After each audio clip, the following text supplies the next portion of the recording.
things that may seem science fiction right now are coming, and they are going to have a huge impact on the way that billions of people live their lives. That is just incontrovertible fact from my point of view. So we need to take this stuff seriously. We need to understand the consequences, because there will be things that are very, very good, and there will be things that are very, very challenging, and we need to understand both if we want to make the most of it. Passionate about driving large-scale global societal change, Dex Hunter-Torricke is the head of global communications and marketing for Google DeepMind, one of the world's leading AI companies. Currently based in London, Dex's impressive career includes managing communications for leaders and organizations reaching billions of people and at the heart of global transformation. He's been the head of communications for SpaceX, head of communications and public policy for Meta's Oversight Board, head of executive communications for Facebook, and was Google's first executive speechwriter, where he wrote for Eric Schmidt and Larry Page. Dex began his career as a speechwriter and spokesperson for the executive office of UN Secretary General Ban Ki-moon. He's also a New York Times bestselling ghostwriter and is a frequent public speaker on the social impact of technology. I met Dex back in 2014 at a Facebook developers conference in San Francisco, and we've been friends ever since. I'm in constant awe at his amazing career trajectory, work, and passion. Today, you'll discover Dex's vision for AI to help solve humanity's grand challenges while ensuring it's developed safely and responsibly. We also discuss key aspects shaping AI in 2024, like Google's new multimodal model, Gemini, as well as governance experiments like Meta's Oversight Board. Dex also shares the importance of keeping humans at the center of critical societal decisions, especially as AI plays an increasingly assistive role in all facets of our lives.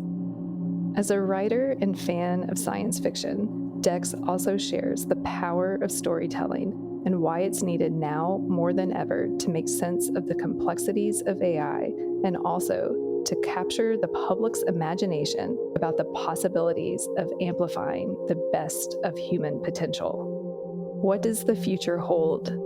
Join the conversation where Dex shares his optimism, sense of history in the making, and desire to realize AI for positive global impact. Enjoy. But have you ever thought, what if this is all just a dream? Welcome to Creativity Squared. Discover how creatives are collaborating with artificial intelligence in your inbox, on YouTube, and on your preferred podcast platform. Hi, I'm Helen Todd, your host, and I'm so excited to have you join the weekly conversations I'm having with amazing pioneers in the space.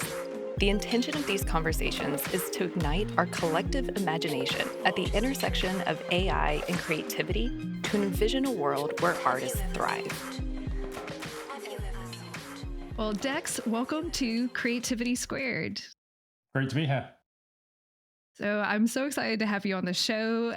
Dex and I met back in 2014 at the Facebook Developers Conference out in San Francisco when Dex was the head of executive communications for Facebook. And, Dex, you've worked with a lot of Slacker companies over the years, a few small companies that people have heard of, like the United Nations, SpaceX, Meta's Oversight Board, and now your current position as the head of global communications and marketing for Google DeepMind. So I'm so excited to do a deep dive into all things AI for you this year. So thanks again for being on the show. No, great to be here. So let's dive into your backstory. So what is your origin story and what do you do in your role for Google DeepMind? Yeah, great question. So I started my career at the UN, as you mentioned, and I figured I would probably spend most of my career actually in the public sector. And of course, there was no faster cure for that ambition than being at the UN and realizing just how frustrated a lot of the people who wanted to drive change were, working for, organizations that had, tremendously good missions, but did not have the resources and certainly, I think, didn't have the kind of expertise to deal with some of the new technologies that were arriving in the world. and creating enormous societal change. And so at the end of 2010, I decided to go over to work for Google. This is my second time actually working for part of the Google family. And I went to go and be speechwriter for Eric Schmidt, who at the time was the CEO of Google. And really, that has been, a transition that, I've always thought was, the sort of next natural step in my career, really. It was very much a continuation of the things that I cared about, growing up, which was how do we drive large scale global societal change? How do we go about solving some of the enormous global challenges that, people face? And very much, all the different places I've worked in my career have been part of this journey, trying to explore how different leaders and organizations are able to build tools and technologies that I think can help solve some of those critical problems. And my most recent role, I joined DeepMind in April 2023, and I lead communications and marketing for the organization. And Google DeepMind, of course, is a new combined unit at Google for AI. It was formed actually in April, just when I joined, with the merger of a company which was DeepMind, as well as an entity on the Google side called Google Brain. And these two AI labs came together to form this one world-class AI unit. And really what my role is focused on is telling the story of how Google is developing AI and how we're thinking about the future with AI. So really, working on some of the cutting edge technologies, which we expect over the next few years will reach billions of people and hopefully lead to solving some more of those big global challenges. I love your career trajectory, and you've sat in so many interesting positions. And I love that you really do care about making such global impact. So I'm so excited to talk about AI because it's definitely a massive disruptor, similar to all these other companies you've worked at.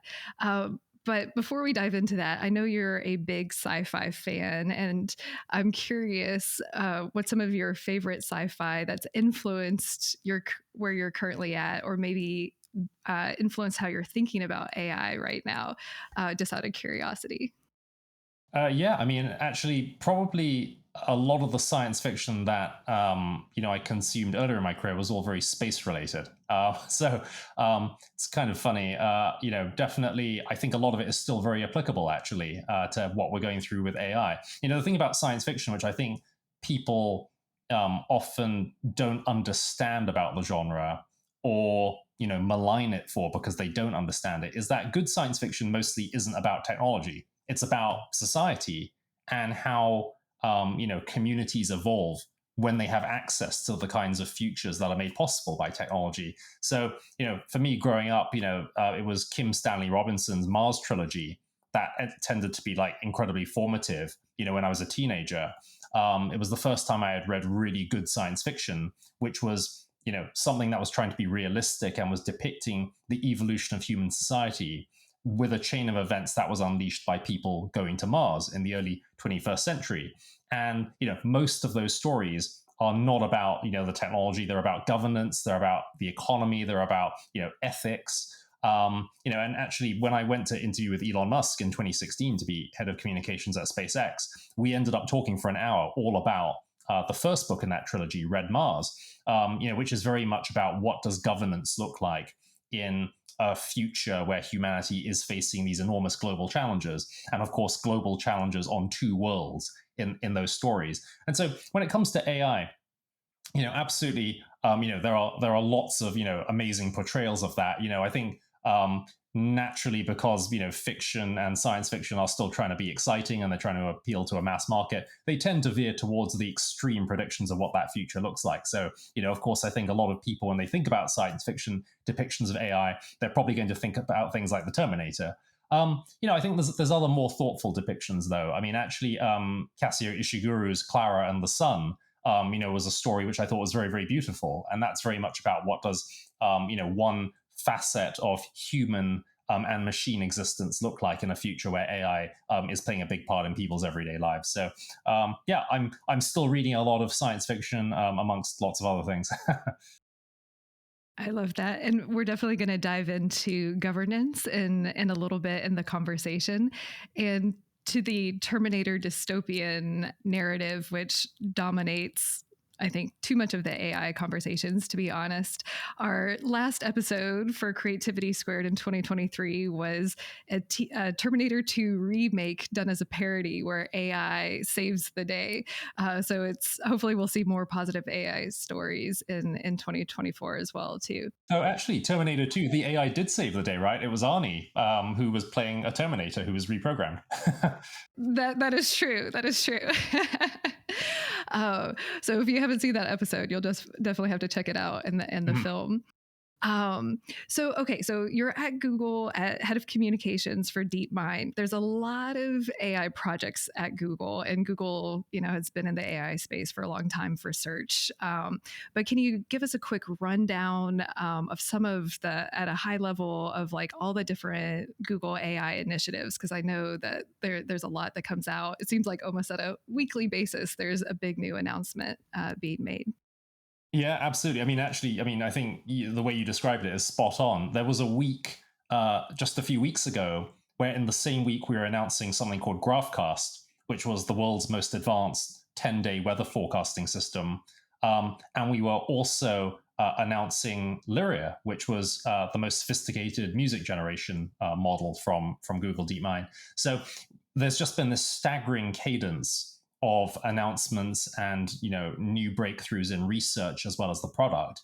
And that's very much how I'm thinking about it. Like there are the things which we're excited because they're starting to show up in Google services and products that are going to reach billions of people. And then there are the kinds of research breakthroughs which have the potential to have a big impact on things like science, but also then we expect that over the coming years could then end up being part of having fundamental transformations in different parts of our lives. So, over the last few months, obviously, the big one for us has been the announcement of Gemini, which is an AI that Google DeepMind developed along with colleagues from across Google. And this is the largest and most capable AI model in the world. This is something that we're really, really excited about, and is something that we're going to be talking a lot about over the coming year. This is really something that, as our most advanced model from Google, is something that we expect will lead to lots of new capabilities and innovations that can plug into a range of Google products across the board. And Gemini is actually rolling out now. There's several different versions of Gemini, but Gemini Pro is already plugged into Bard, which is our conversational chatbot, of course, but it's also showing up in other places. So that is something we're excited about. It just rolled out to developers last week. There are lots of other things, though. So we have like Lyria, which I mentioned, which is obviously in the music space. I think 12 months ago, lots of people were thinking about generative AI purely in terms of chatbots. So you type things, and you have this conversational experience. But of course, one of the most exciting potential applications of AI is how these services are going to be powered across a range of different modalities. So you have generative AI also delivering these kinds of amazing outputs in audio, video, coding, imagery. So Lyria, in terms of being able to type things in some of these experiments we're doing with it, and then actually get out these really high quality music outputs, which also include vocals. That's something which we think could have potentially tremendously exciting applications for the way creatives work. And we developed Lyria actually working with YouTube, but also in partnership with the artistic community. So YouTube actually over the summer announced a set of music AI principles, which governs how they think about using AI in the creative space. And very much, all of this work is being driven by a desire, to protect musicians, to really, enrich and enhance the way they're working rather than, supplanting musicians. That's not at all what we're thinking of. I think all the research, breakthroughs, I mentioned obviously weather forecasting, so many other applications, right? So we announced new milestones for a technology, AlphaFold, which is our protein folding AI. That's something which, again, really, really exciting for thinking about how researchers can understand the building blocks of life, proteins, to really drive breakthroughs in lots of different areas, from medicine to sustainability. And we've also just, in the last few days, announced a big breakthrough in materials discovery. So we have an AI that discovered over 2 million new types of crystal, and actually there's about 380,000 stable types of crystal we've discovered. And this is really exciting because actually discovering, so many new materials potentially then allows us to go, sift through that, huge avalanche of new data and new learnings, and then find new things we can actually do with those materials. So potentially leading to big breakthroughs in renewable technology, the efficiency of solar panel technology, breakthroughs in battery technology. So you actually see with all of this, right, there's just this constant, building crescendo of things that we're able to, develop in the lab, and then share with the outside world. And we're really excited to see what people do with that. That was such a long list. It's hard to even keep up as you rattle off all the amazing AI initiatives from the creative to the science breaking. So I'm sure you have a very full plate as head of communications at DeepMind. But as a speechwriter and ghostwriter and writer yourself, on the intersection of creativity and AI, how do you personally use the tools when you're writing, or do you at all? I'm curious from a personal angle, how you if they augment your writing, or how you think about it as you write as well. Well, you know what I use Bard and other AI tools at Google for is really, it's actually testing my bad ideas really quickly. So, like, I think one of the things, when you're a writer, or, even if you're not a writer, you're just working on projects, as a knowledge worker, there are so many ideas you can have and different ways of doing a thing, right? Like, there's never just one right way to do something. And there's a cost involved. And the biggest cost, of course, is time, just to explore what a bunch of those paths look like. So actually, what I'm starting to use AI for now is very quickly giving me, an outline, or helping me build a thought upon a thought upon a thought, to see what might that path look like if I choose to go down it just a little bit further. And it's been something which, in most cases, it doesn't actually change the way I would write something. Like, actually, exploring those alternate paths confirms actually my initial impulse, to write in a particular way.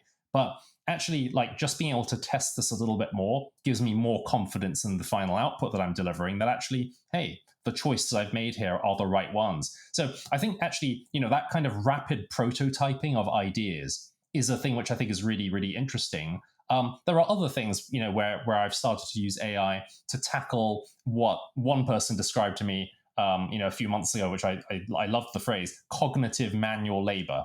There's a sort of bunch of administrative or logistical things that you just have to deal with as you're managing a project, or you're, synthesizing information together in order to reach new insights, to develop new content. A lot of that stuff isn't very interesting. It's not very exciting. It's not very high value, but you just have to do it as a knowledge worker. And actually being able to use AI to just speed it up a little bit, that ends up unlocking more time for the higher value, the higher order thinking. So it's a piece I'm really excited about. Actually, next year, I'm actually setting myself a personal goal to spend a lot more time investigating the sort of bleeding edge of AI tools and figuring out how they intersect with communications and marketing. Because, of course, I think everything we're doing, both you and me, Helen, I think everything is going to be transformed in a lot of ways, both big and small, over the next few years. And I think it's really contingent upon all of us to have a sort of personal disruption strategy, as I call it, to be ready to transform the way we work before it is, required for us to transform. I love that. We'll have to check back in 6 months or so next year how the challenge is going. And I keep on saying we're recording this before the holiday break of 2023. That I'm gonna, all the time I haven't had to play with all the AI tools and stuff, I'll do it over the break. So I might adopt your challenge too. I think that sounds great. And it seems like multimodal is kind of like one of the buzzwords going into 2024. And when Gemini was released recently, I think it was December 6th, there was some really compelling video of, I don't know if it was machine vision that captured it, but of someone drawing and then the computer reading out like what they're drawing, almost like a, what was it, Pictionary with a computer, more or less. So is that kind of like a key trend that you see going into 2024 too, is multimodality? And if so, you kind of shook your head for our listeners who can't see. What are some of the other implications of multimodality, or a multimodal future with AI? Well, the way I think about this, right, is that humans are multimodal. We're completely multimodal creatures. We're processing, vast number of inputs at any given time. We've got multiple sensors.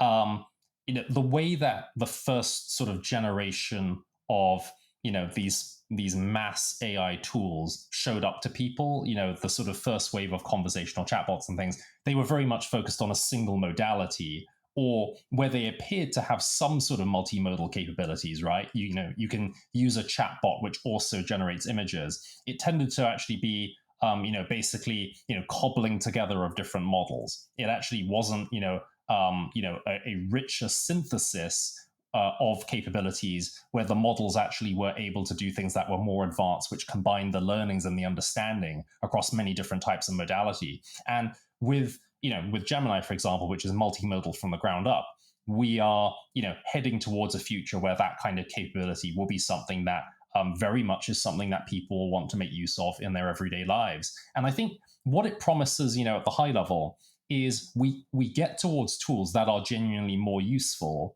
and are much more sophisticated because they can blend together seamlessly the understanding and the operations across all those different types of content, right? So one of the demos that we gave an example of when we announced Gemini was researchers using Gemini in order to sift through scientific papers to find insights. And if you've looked at scientific journal entries, right, like you can have vast amounts of valuable data that are hidden in tables of contents and spreadsheets and so on.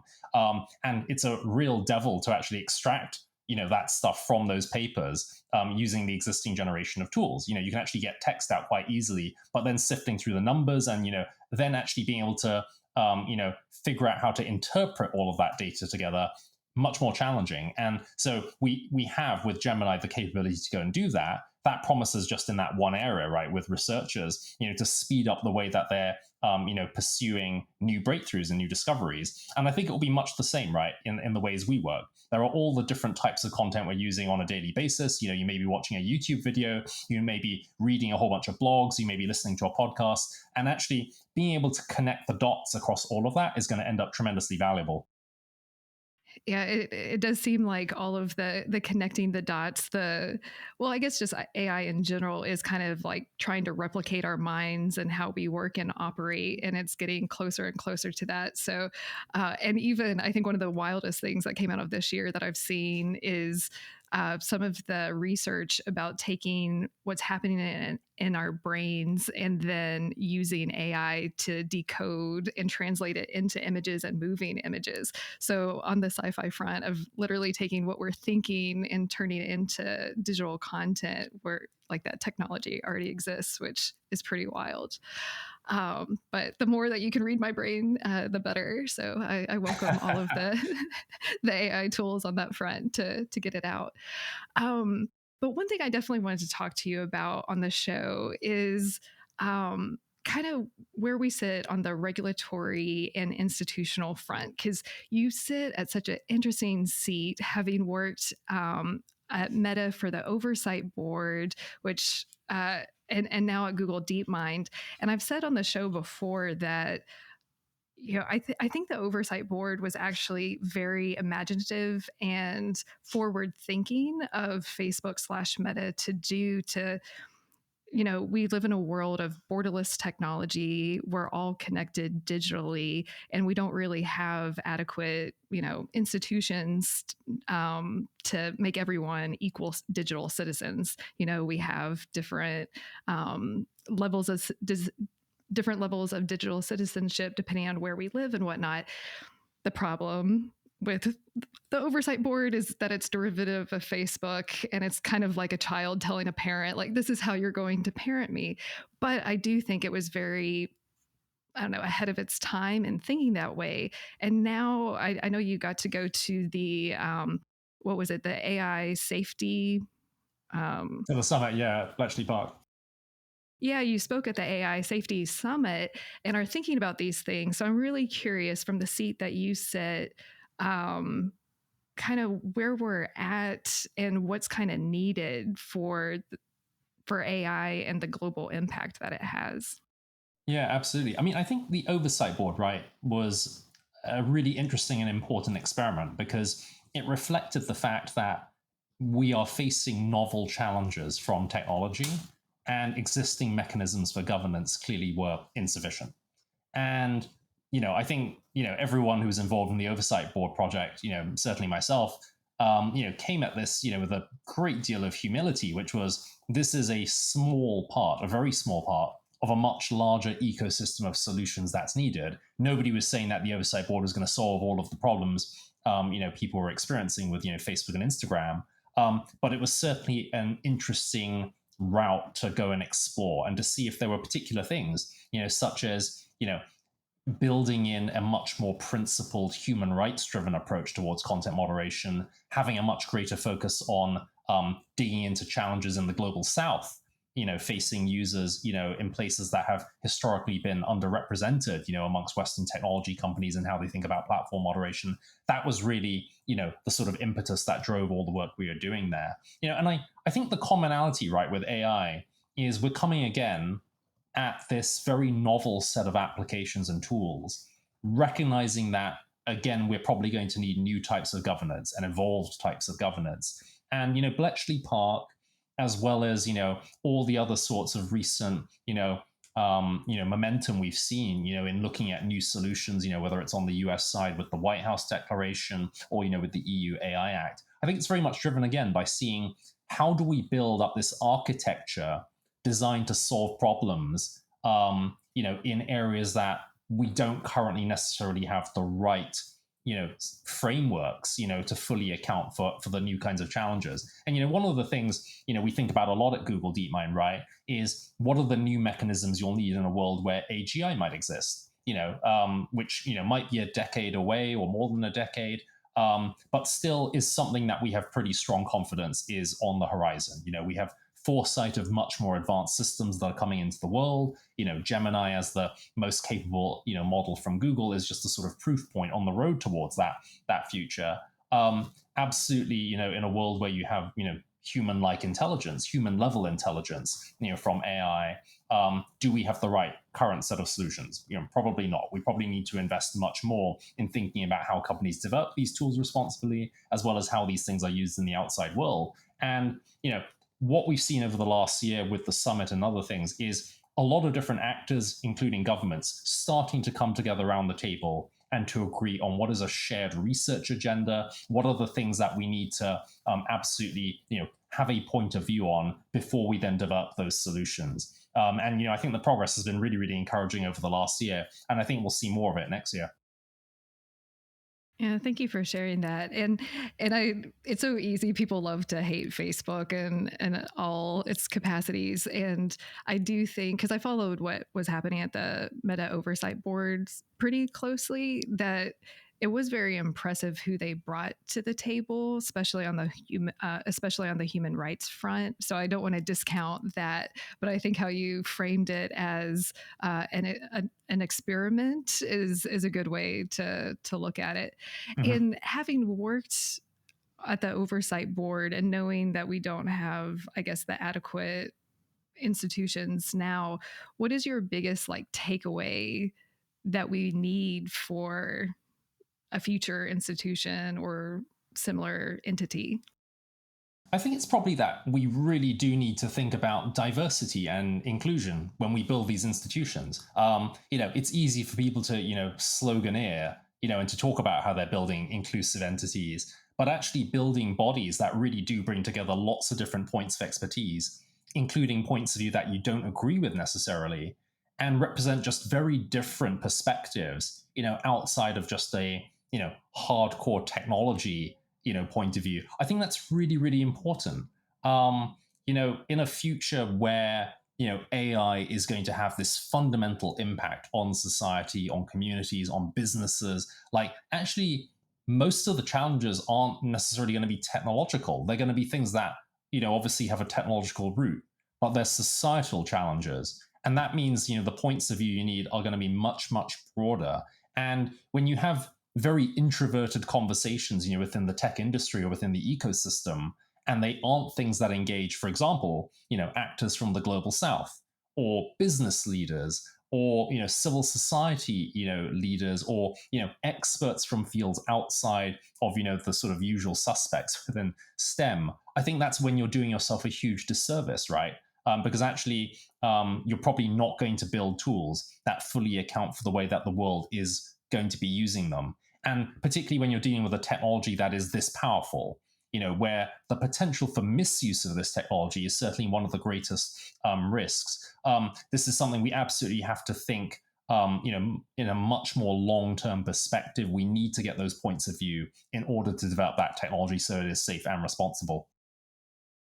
I couldn't agree more. And the voice of a previous guest is kind of popping up in my ear. Gerfried Stocker, who's the head of programming for Ars Electronica. We were kind of talking about a similar thing, and he also mentioned that it's also a very Western thing to say we need to come up with the answer and then think that we have all the answers, and that we really do need to be inclusive of all Mhm. ideologies around the world too, and even wanting the answers can be very westernized to a certain extent as well.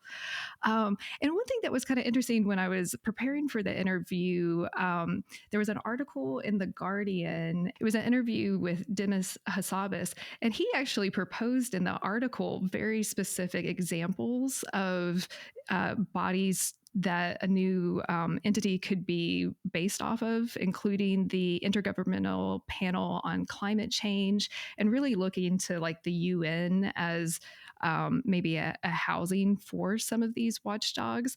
Is that something that seems like in the right direction to you too, from the seat that you sit in? Yeah, and so what Demis was talking about there wasn't necessarily that any of these existing institutions should be the right model, or a sort of analog for what we need, but that there could be interesting lessons from, again, a wide range of these entities. So, for many, many years, there've been lots of people who've been talking about things like building a, IPCC for AI, which is a real mouthful to say, a COP for AI, a CERN for AI, which has been popular amongst a lot of engineers and researchers. And again, none of those bodies is a direct fit for this, but there's something in the lessons learned from building these, very different frameworks for international action at large scale that potentially could be useful as we think about that governance for AI. And I think, what has really driven the way we think about these things is the fact that AI, could be one of the most powerful technologies in human history. It is absolutely something that we think about as having a effect across humanity.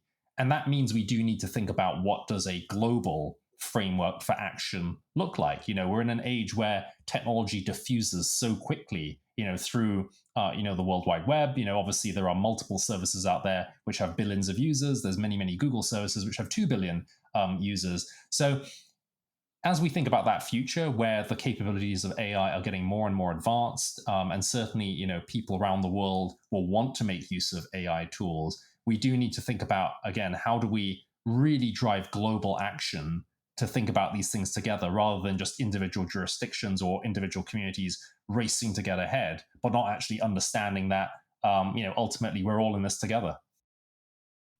Well, I know that you had the privilege to get to attend the UK Safety Summit, and then recently the EU passed the AI or the EU AI Act as well.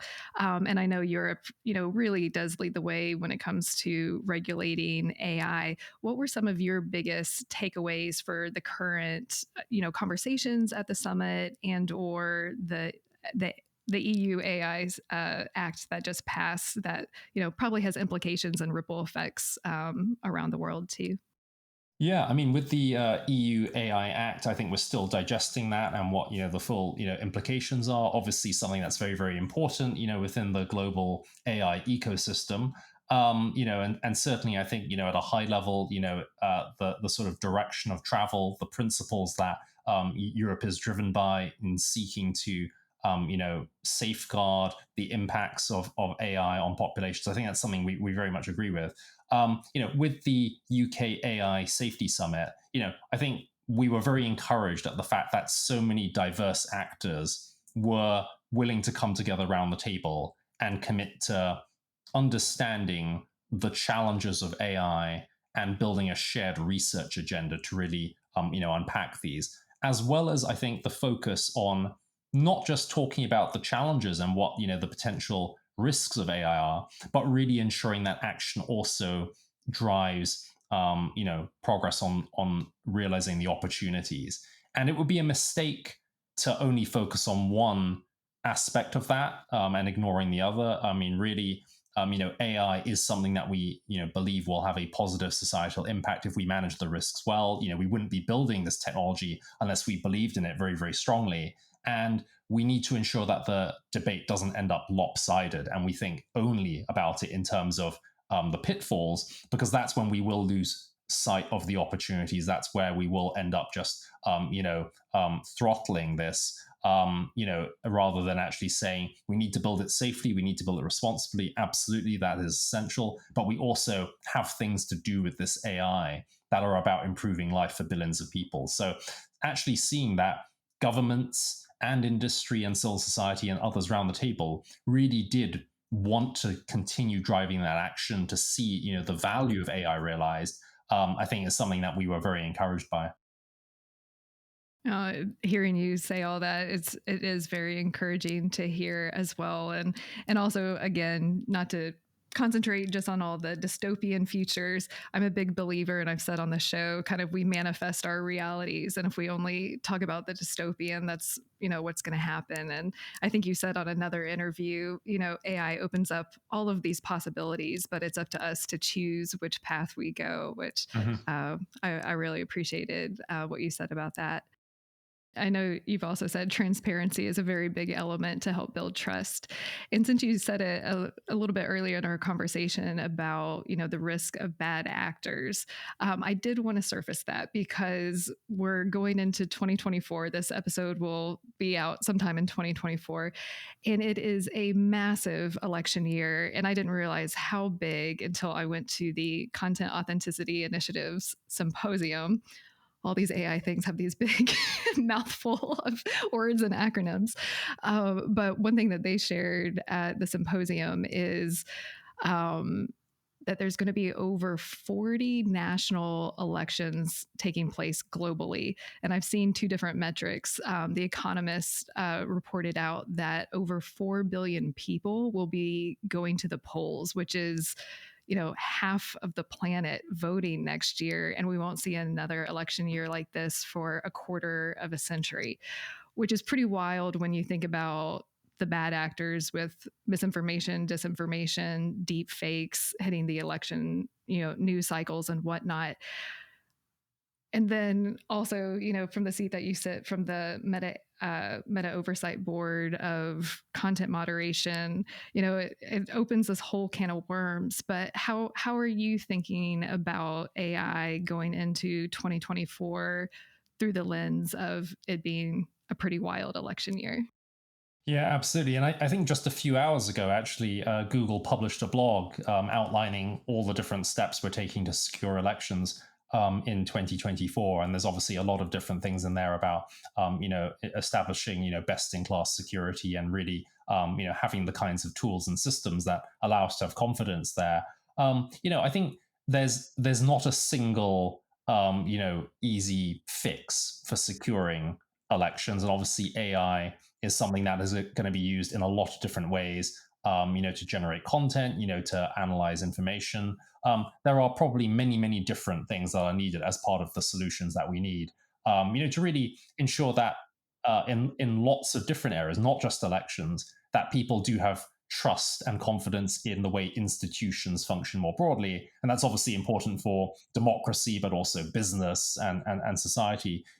Earlier in the year, Google created new disclosure rules for election advertising, for example. So if you're using AI in your messages or visuals, that's something that needs to be disclosed. That's just like a small example, right, of where changing policies can have an impact. And that's the sort of thing that, of course, as you talked about, in some of my previous roles, other institutions have been, exploring how to have that kind of impact. But I think there's more to come. Obviously, the last few years have been incredibly challenging for, the way that elections and democracy and democratic institutions have functioned. as they've had to adapt to new types of technology. And this is something where we'll obviously have a bunch of insights and expertise from the technological side. But then, of course, we need to work together with policymakers, with regulators, with civil society, with experts to then figure out how do we all work together, to really ensure that, ultimately democracy is something that, remains, secure and is supported well by AI and other technologies. I think it will be a very pivotal year for democracy. And I think maybe another buzzword going into 2024 and just the future in general is collaboration from industry, academic, across the whole board, to really solve some of these big challenges that you've outlined. So yeah, buckle up. 2023 was a wild year. 2024, between the election and everything that's going to be released and the new tech, is going to be pretty wild. Well, in talking about 2024, you've done some over 50 talks in 2023 and talked to a lot of different audiences. What's been kind of a main theme or main question that you've been asked a lot when you're up on stage that you can share with the Creativity Squared community? I think more than anything, even with all the, very important, conversations we have to have about, safety and responsibility and elections and, other challenges that AI presents, I think people are just trying to understand, what does the future look like? Obviously, when the smartphone revolution came along, we saw tremendous, change across every aspect of our lives. Billions of people ended up using smartphones. There was a whole new, economy that was powered, by apps. You saw the implications from the economy to foreign policy, to civil society, to obviously elections. And people this time, they've gone through that experience just in the last, 15 years. We're all, I think, very cognizant that AI potentially is going to be a much greater transformation, right? Because it's something that builds upon the previous generations of change and innovation, including what happened with the internet and social networks and smartphones. So, very much everywhere I go in the world, business leaders, civil society leaders, government leaders, everyone is trying to figure out, what are those biggest points of disruption? What are the things that are exciting opportunities that are going to change the way we live? Obviously, I think all of us dream of living in a world in which, cancer is defeated, and healthcare is massively transformed. And, some of the challenges with accessing resources and providing resources for, many millions of people around the world, all those things are solved. And that is something which, AI potentially is going to have a very, very important part in doing that. And then the sort of long-term possibilities, right? You think about a century from now, which is not very long at all in human history. And potentially you're looking at much more dramatic changes in the way that humans live and work because of the arrival of technologies that are being developed right now. And I think that's something it's very humbling to think about that, right? Because, of course, many of these things will unfold after our lifetimes, but they certainly will happen in the lifetimes of our children and grandchildren. And, one leader sketched out for me when I went to Google DeepMind what the trajectory was between developing AI now to solve certain things in fields like energy and what it would take to get humans to mass habitation of the solar system. And it actually wasn't as far-flung a chain of events and inventions and discoveries as I would have thought. And it certainly was a whole sequence of steps that I hadn't thought about before. And as somebody who previously had been arguing over what does a two-world economy look like with Elon Musk, actually that floored me to think that now AI might be part of building the sort of social and economic model for human habitation of the solar system in a way that SpaceX is very much focused on just the transportation system to get to another world. So even being able to think about some of those debates and some of those very different opportunities, like I think that is the incredibly exciting and sometimes slightly overwhelming thing about the age of AI. We actually can start to contemplate these very grand futures. And so, I certainly love having these conversations with people around the world, and I think people are hungry to have them. I love that. I know I put in one of my Instagram posts that oftentimes AI is described as a mirror reflecting us back to ourselves, which there's so much truth in that. But I think it's more exciting to see AI as a portal into what can be and exploring all these potential futures. And one gentleman, I'm not going to get his name right now, but he just announced his liquid neural networks company that came out of MIT. When I had the chance to talk to him about AI, he described it as, instead of having one Einstein trying to solve, one of the biggest physics questions or about the nature of our reality, AI is just going to open up 10 or infinite Einsteins trying to solve all these questions. So to your point about just expanding our minds and what's possible and the steps to get there is so fascinating. Yeah, actually, I mean, there was a technology that DeepMind worked on, right? AlphaFold, which I think I mentioned earlier. And, this was something that was designed to solve the protein folding problem in biology. And after more than 50 years, scientists had figured out the structure of about 170,000 proteins, which sounds like a lot, except that we reckon there are more than 200 million proteins. And so, of course, very, very long way to go. And then within the space of just a few years, DeepMind was able to go and build a system which was able to figure out and predict the structures of more than 200 million proteins and to do it with an incredible amount of accuracy. And so, that pace of advancement now that's happening in science is truly, astronomical. And that's what makes it a really interesting challenge and an adventure as a communicator, because the story now is unfolding at such lightning speed, even faster than any of the previous generations of tech that I've worked on. And, I was working on the mobile revolution when it happened and obviously the social, revolution, and then, the space industry and everything that was happening there. But what is happening now, I think, is an order of magnitude greater at scale and speed.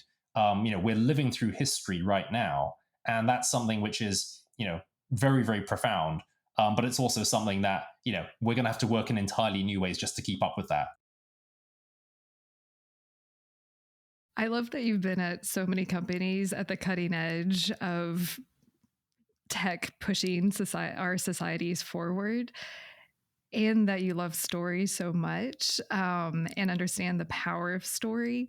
With things moving so fast as they are right now, it's overwhelming. There is a lot of fear, and it's almost like, yeah, I mean, as someone who has a podcast that explores it, it's hard to stay on top of all of the news. I'm sure you're in the space. It's hard to stay on top of all the news across all the different platforms.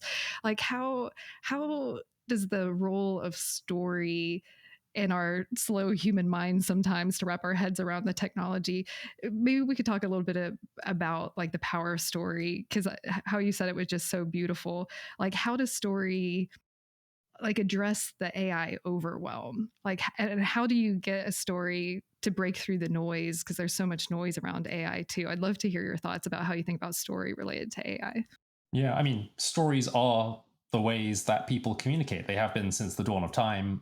Being able to repeat things to people, and things that are more than just information. They are things that resonate with the way people feel, and the way that people think about the world more broadly beyond just that single point of information.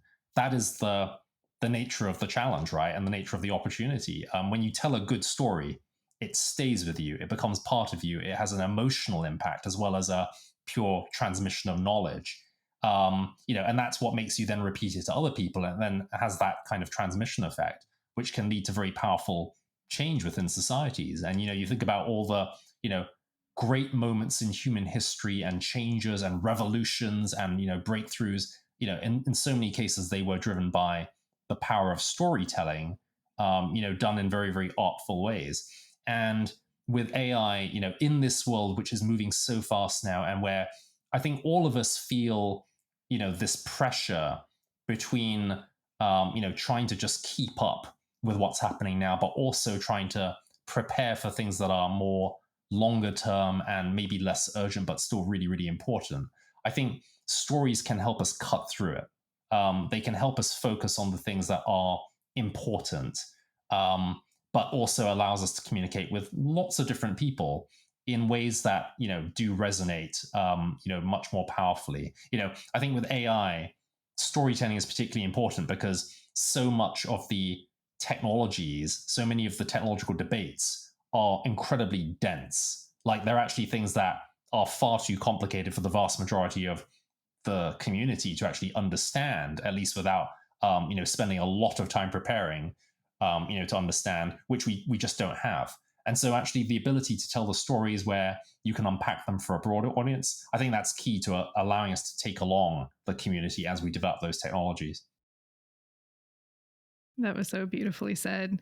This might be the most important story that you work on in your career. But as you were saying that, and that question popped in, or that sentence popped into my mind, I'm actually curious because you've had such a fruitful, amazing career so far. What has been like a career highlight for you? Like if you could like look back, because you've got so much more ahead of you, and it's always so fun following you and everything that you're up to. But as like a snapshot of Dex right now, what's like a career highlight for you, or maybe even one or two, since you probably have more than one? Yeah, I mean, honestly, like I would say it was most recently the launch of Gemini, and being able to work as obviously part of a much larger team, from across Google that were shaping that story. But I think you know, as we worked on that, and the day when we announced this to the world, happened, just a few weeks ago. I think everyone involved was struck by just what a potentially significant milestone this is on the road towards building AGI, and it's something that felt personally incredibly motivating, to work on that, because I do want to live in that world where, we are able to bring AI to solve those global challenges. I mean, that has been the constant theme of my career. We are starting to see what this technology can do, even in its much more basic form, to go and attack some of these problems. And, 10 years from now, which is an unfathomable long time in technology, we have very strong confidence and foresight of what's coming, that we think will have much more powerful and valuable technologies that are brought to bear on these problems. And so, I certainly feel a great deal of urgency in the work that I'm doing, even though I'm obviously playing a very small part in, in telling the story, and the work that's going on across, organizations and experts around the world to advance this technology. But, I think everyone who works in communications, wants to work on things that are ultimately meaningful for our society. We want to tell stories that matter. And this feels like something which I think you put it, well, right? This might be the most important story that I tell in my career. Well, I know that we could keep going and going, but I try to keep these interviews to under an hour, and I could definitely hear so many more of your stories. Um, but if there's one thing that you want our listeners and viewers to remember, whether about AI or from today's conversation, what's that one thing that you want them to walk away with? I would probably say science fiction is something that we dismiss at our peril. Science fiction is very often science fact before its time. That's what I always tell people. And we're starting to see technology allow us to do massive and audacious things. And I think there's two ways that a lot of people approach that. They can take it seriously and understand what's coming and the technologies that are powering that change, and try to learn more and to adapt to that. And the other very human reaction is to not take it seriously and to sort of dismiss it and say, well, I've heard lots of things get hyped before, and like, I'm not going to rise to the bait this time, and I've got other things to worry about. And I think that would very much be the wrong approach. Like, things that may seem science fiction right now are coming, and they are going to have a huge impact on the way that billions of people live their lives. That is just incontrovertible fact from my point of view. So we need to take this stuff seriously. We need to understand the consequences, because there will be things that are very, very good, and there will be things that are very, very challenging. And we need to understand both if we want to make the most of it. Again, so well said. Well, Dex, thank you so much for all of your time and sharing your insights and optimism for AI on the show. It's really been an absolute pleasure. So thank you so much. Great to join. Thank you for spending some time with us today. We're just getting started and would love your support. Subscribe to Creativity Squared on your preferred podcast platform and leave a review. It really helps. and I'd love to hear your feedback. What topics are you thinking about and want to dive into more? I invite you to visit creativitysquared.com to let me know. And while you're there, be sure to sign up for our free weekly newsletter so you can easily stay on top of all the latest news at the intersection of AI and creativity. Because it's so important to support artists, 10% of all revenue Creativity Squared generates will go to ArtsWave, a nationally recognized nonprofit that supports over 100 arts organizations. Become a premium newsletter subscriber or leave a tip on the website to support this project and ArtsWave. And premium newsletter subscribers will receive NFTs of episode cover art and more extras to say thank you for helping bring my dream to life. And a big thank you to everyone who's offered their time, energy, and encouragement and support so far. I really appreciate it from the bottom of my heart. This show is produced and made possible by the team at Play Audio Agency. Until next week, keep creating.